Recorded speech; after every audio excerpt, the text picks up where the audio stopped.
जय माता दी। सच्चे हृदय से कमेंट बॉक्स में लिखे जय माता दी, जय माता दी। माता रानी आपकी जिंदगी में सभी तमाम दुखों को नष्ट कर दे और हर खुशी आपकी झोली में डाल दे। नवरात्रि का महापर्व 9 देवी अर्थात 9 कन्याओं को अर्पित है। कन्या पूजन करने से हमारी समस्त पीड़ा दूर होती है, दुख दर्द दूर होते हैं, क्लेश हमारी जिंदगी से हमेशा के लिए दूर हो जाते हैं। पितर दोष, मंगल दोष, राहु दोष मात्र कन्या पूजन से ही राहत मिल जाती है।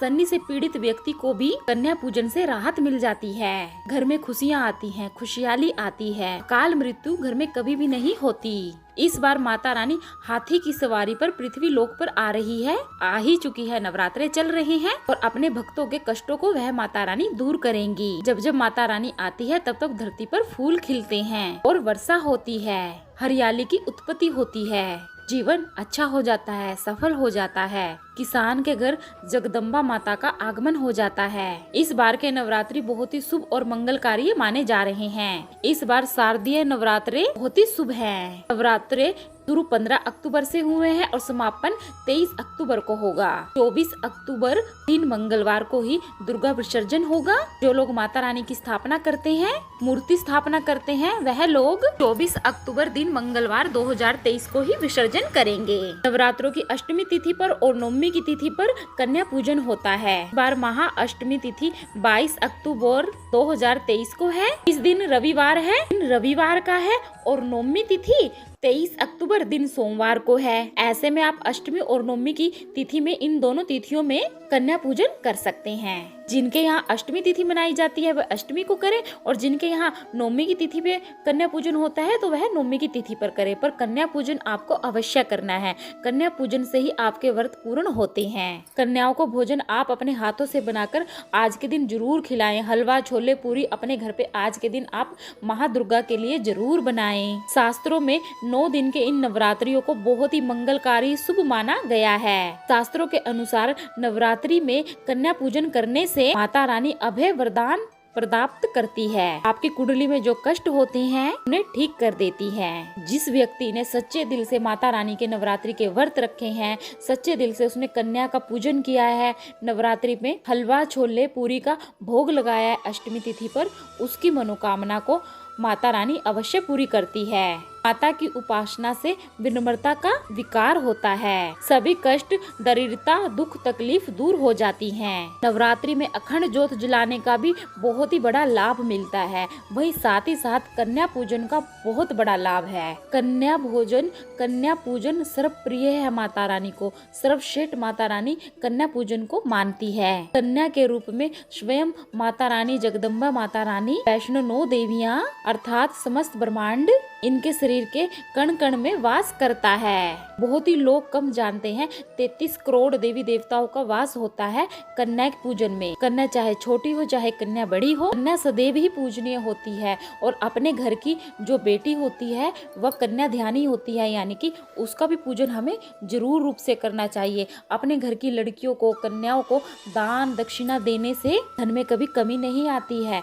आपके घर की लड़कियां अगर शादीशुदा है ना तो भी उनको आप कंजक पूजन पे कुछ न कुछ उनके घर जरूर भेजें। जो लोग अपनी घर की लड़कियों की इज्जत, मान, प्रतिष्ठा रखता है उसके घर में माता रानी सदैव रूप से वास कर जाती है। व्रत और उपासना से माता रानी इतना प्रसन्न नहीं होती है जितना वह कन्या पूजन से होती हैं। नवरात्रि में छोटी छोटी कन्याओं को माता रानी का स्वरूप माना जाता है। कन्याओं को भोग लगाया जाता है, कन्याओं को प्रसन्न किया जाता है, तो बदले में कन्याओं से आशीर्वाद मांगा जाता है। कन्याओं को प्रसन्न करने के लिए, उनके पसंद के लिए कन्याओं को गिफ्ट में उपहार, चुनरी, लाल लाल रंग की चूड़ियाँ, ये सब दिया जाता है। माना जाता है कि कन्याओं को जो भी आप भेंट दे रहे हैं अगर वह उसे खुशी खुशी स्वीकार कर लेती है का मतलब है माता वैष्णो देवी ने यह भेंट स्वीकार कर ली है। जिन पर कन्याएं प्रसन्न होती हैं, समझ लीजिए आपको माता रानी का आशीर्वाद मिल गया। माता रानी की कृपा से आपको मुंह मांगा वरदान मिल जाएगा। कन्या पूजन कोई मामूली पूजन नहीं होता। कन्या पूजन नवरात्रि में तो करते ही हैं। जो व्यक्ति हर महीने की शुक्ल पक्ष की अष्टमी पे 9 कन्याओं को अपने घर में कन्याओं को बुलाकर उनका पूजन करता है, शुक्ल पक्ष की अष्टमी पर उन्हें ऐसे ही हलवा, छोले, पूरी का प्रसाद देता है, फल देता है, माथे पे तिलक लगाते हैं, हाथ में रोली बांधते हैं, उनके घर में माता रानी सदैव रूप से वास कर जाती है। हर महीने की शुक्ल पक्ष की अष्टमी को कन्या पूजन का इतना बड़ा महत्व है। समस्त ब्रह्मांड में जितनी पूजा होती है उनसे बढ़कर कन्या पूजन को माना जाता है। इसलिए कहा जाता है कि कन्याओं को सताना नहीं चाहिए, इससे समस्त ब्रह्मांड हिल जाता है। कन्याओं की जितनी सेवा की जाए कम ही होती है। के रूप में उनके मस्तक पर विराजमान होकर स्वयं माता दुर्गा रानी आती हैं। नवरात्रि में 2 साल से लेकर 10 साल तक की कन्याओं का पूजन करना चाहिए। अष्टमी और नवमी की तिथि को कन्याओं का पैर धोकर भोजन कराना, उनके माथे पे तिलक लगाना, उनको धागा बांधना, उन्हें भोजन करा के उपहार देना सबसे श्रेष्ठ माना जाता है, दुर्लभ माना जाता है। ऐसा मौका कभी भी अपने हाथों से नहीं जाने देना चाहिए।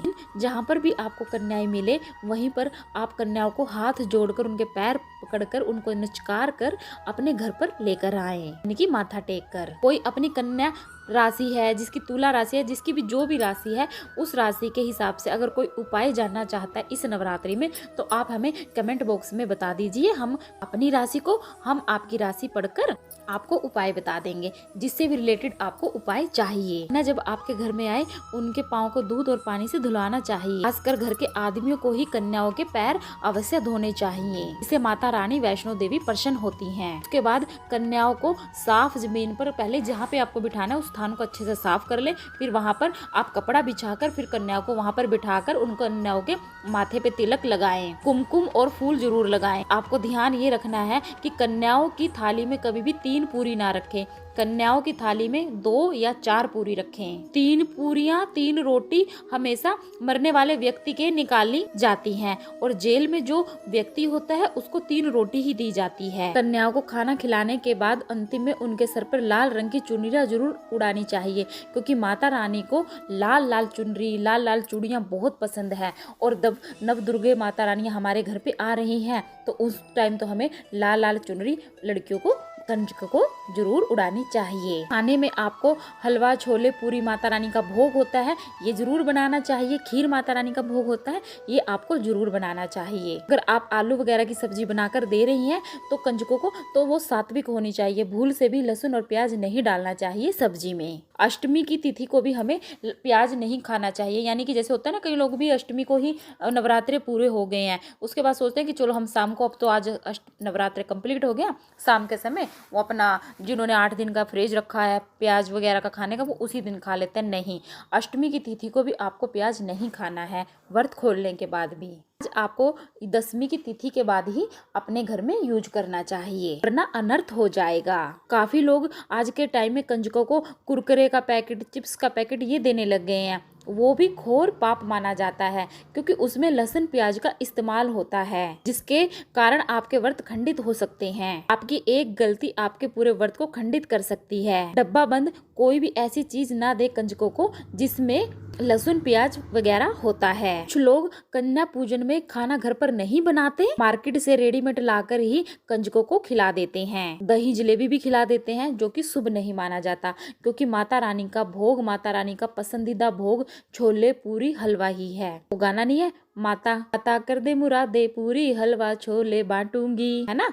इस तरह रेडीमेड खाना वो लोग देते हैं जिसके घर में कोई दुर्घटना हो चुकी है, कि वो कंजके नहीं बिठा रहे हैं, घर पे कढ़ाई नहीं चढ़ा रहे हैं, वो लोग रेडीमेड दे सकते हैं। लेकिन अगर आप स्वस्थ हैं, आपको कोई पीड़ा नहीं है, कोई आपके घर में पाबंदी नहीं है, तो आपको अपने हाथों से ही बनाना चाहिए। कहते हैं जिसके घर से कंजकों के दिन, यानी कि अष्टमी के दिन हलवे की, पूरी की महक आती है, दुर्गे माता रानी उसके घर में स्थायी रूप से वास करती है, क्योंकि हमने माता रानी का भोग बनाया है अन्नपूर्णा रसोई में। माता रानी आपके हाथों का भोजन खाना चाहती है। नवरात्रों के दौरान घर में पक्का खाना जरूर बनाना चाहिए। काऊ को कभी भी प्लास्टिक के बर्तनों में खाना नहीं खिलाना चाहिए, यानी कि प्लास्टिक के डोने नहीं होने चाहिए। प्लास्टिक के जो बर्तन होते हैं वो ज्यादातर जानवरों की हड्डियों से बनाए जाते हैं, ये शुभ नहीं होते, इसलिए ऐसा आप ना करें। कंजकों के लिए आप स्टील के बर्तन ही यूज करें। केले की जो पातल होती है आप उसमें ही भोजन कराएं, बहुत ही शुभ माना गया है।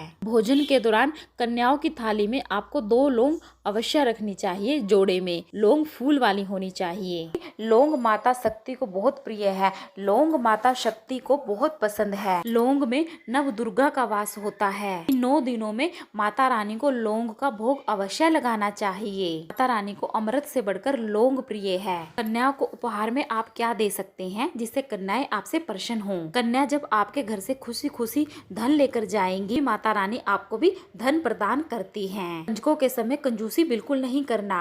आप कन्याओं को कोई भी सुंदर गिफ्ट दे सकते हैं। शास्त्रों में बताया जाता है कि कन्याएं जितना खुश होती हैं, माता रानी भी आपसे उतना ही प्रसन्न होती है। ऐसे में आप कन्याओं को चॉकलेट बॉक्स दे सकते हैं। कंजकों को आप खूबसूरत कपड़े दे सकते हैं। ध्यान रखें काले कपड़े ना हो। स्टील के बर्तन भी आप गिफ्ट के तौर पे दे सकते हैं।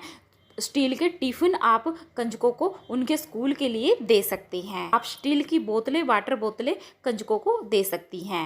लोहे का सामान कंजकों को नहीं देना चाहिए, नहीं तो राहु और केतु का प्रभाव आपके जीवन में आ जाता है। राहु का दोष अगर आपको लग जाता है तो बस जिंदगी बर्बाद ही हो जाती है। तो राहु और केतु के दोष से तो बचना बहुत जरूरी है। जब कन्याएं अपने घर के लिए जाएं, यानी कि भोजन करके उपहार लेकर जब कन्याएं घर के लिए जाएं, तो आप उनके पैरों को जरूर छुएं। अपने मन में अपनी प्रार्थना को बोलें और सच्चे दिल से मांगी हुई मुराद जरूर पूरी होती है। माता रानी अवश्य ही झोली में सच्चे दिल से मांगी हुई मनोकामना पूरी करती है। सच्चे दिल का मतलब है कि मन में कोई भी लालच ना हो, कोई भी छल कपट ना हो। जब कंजके आपके घर में आए तब आपको कंजकों के ऊपर फूल बरसाने चाहिए, ऐसे कि जैसे हम दुर्गा माता रानी का स्वागत कर रहे हैं फूलों से। ढेर सारे फूल आपको रख लेने एक दिन पहले ही, और सुबह सुबह फिर जब कंजके आए उनके ऊपर फूल बरसाने हैं पूरे अच्छे से। और जब कंजके चली जाए उन फूलों को उठाना नहीं है, आपको तुरंत झाड़ू वगैरह नहीं लगानी है।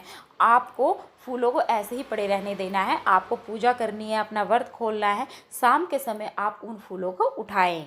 आशा करती हूँ आपको आज का वीडियो पसंद आया होगा। वीडियो पसंद आए तो वीडियो को लाइक करें, चैनल को सब्सक्राइब करें और वीडियो को आगे से आगे जरूर शेयर करें। कमेंट में जय माता दी लिखें।